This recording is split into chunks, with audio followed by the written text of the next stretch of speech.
Oh, what a neat old building. How interesting. And ooh, oh, so spooky. It looks like I found an entire graveyard. Perfect for a spooktacular.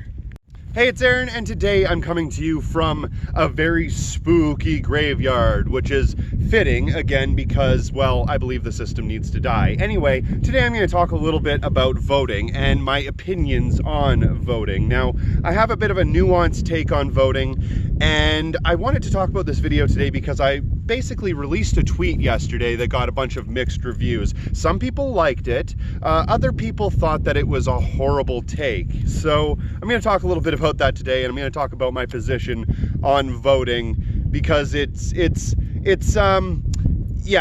nuanced, like I said. So basically, the last couple of years, I have become disenfranchised, to say the least. I am very skeptical, very cynical about the entire voting system.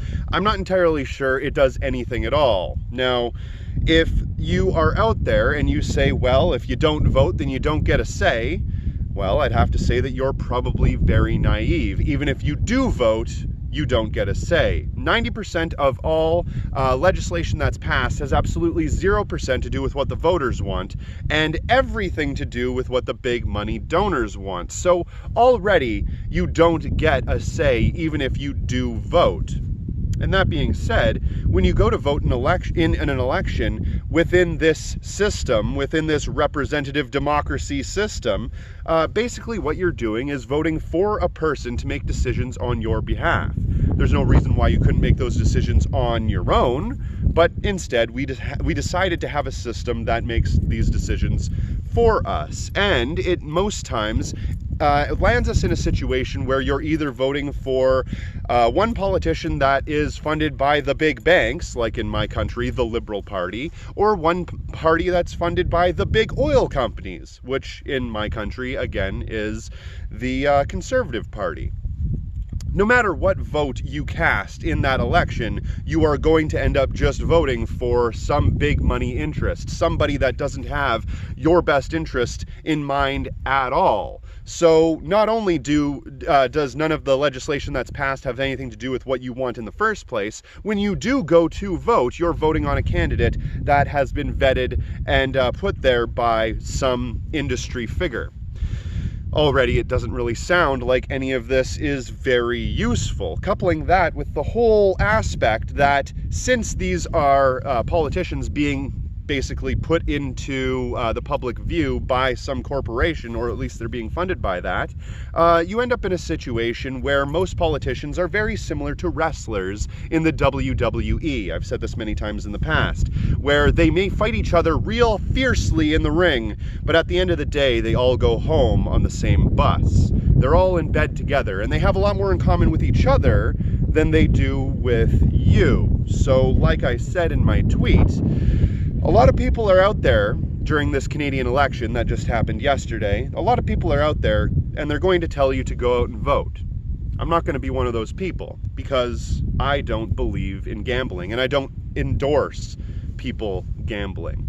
Now, a lot of people got mad that I wrote that in a tweet. A lot of people had problems with that, and I have to say, it's factually accurate. Unfortunately, as much as I would like to partake in this collective delusion, we really don't have a say when it comes to our voting system. And you can see that very clearly in every form of media, specifically in Noam Chomsky's Manufacturing Consent. In Noam Chomsky's book, Manufacturing Consent, he outlines how basically all media that we consume has to go through several different filters before it actually reaches your eyes. And needless to say, those filters are manipulated by the people in power, the elites, the big moneyed interests. So everything that you see and hear through all forms of media is already being dictated to you by those elites, making you vote on things that are outside of your best interests. That's basically how all of this works. So all of this information leads me to conclude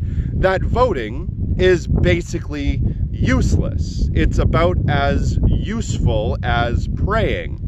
But even though I don't believe that praying is actually helpful in basically any situation, when I'm desperate and I feel like I need to do something and I have no other ideas on what to do, I might clasp my hands together in prayer. Not because I think it's going to work, but because I'm desperate. And I do understand how other people could see voting in a very similar way.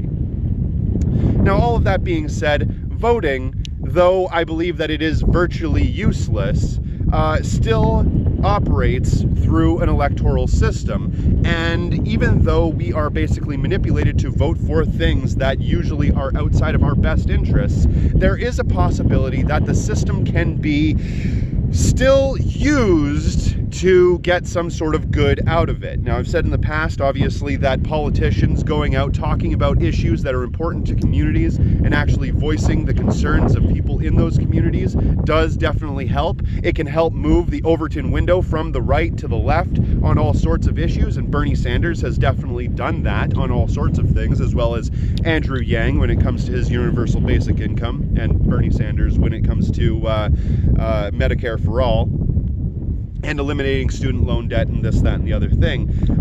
But when it comes to actually voting itself, basically it is useless except for if you're able to do something radical, like subvert the entire system and somehow get enough people to vote for a thing that is actually useful and beneficial to them. And again, I'm going to cite Bernie Sanders when it comes to this, because he has done an incredible job of motivating people, especially the younger demographic that doesn't vote at all, to still be engaged in voting. The whole point, the whole thing about voting and how it is basically rigged against you hinges on the fact that most of it is based off of the media that you are being fed. And if somehow some candidate or some party is able to subvert the media that is usually talking about it, like Donald Trump did with the media back in 2016, and like Bernie Sanders continues to do today using online forms of media,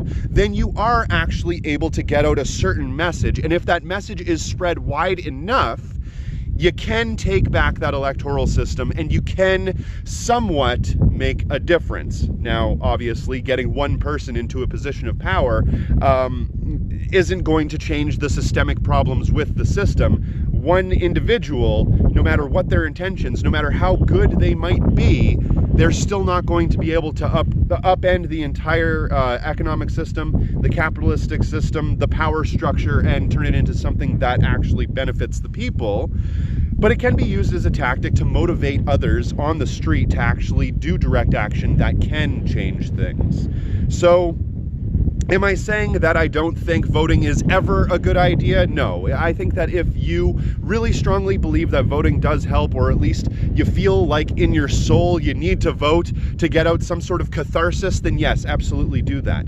And in the case of someone like Bernie Sanders, where they were able to subvert, to upend that narrative, those filters that all of our media goes through, and actually get the message out there, then yes, I would say it is useful to still vote when it comes to those sorts of things.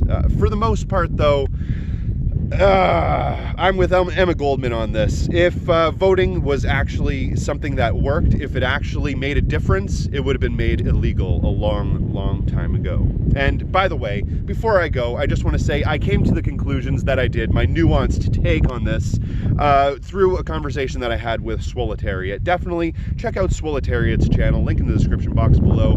And that's the way I look at it. My name is Aaron. If you do get a chance, check me out on Patreon. Every dollar does help fund this show. Thanks for watching.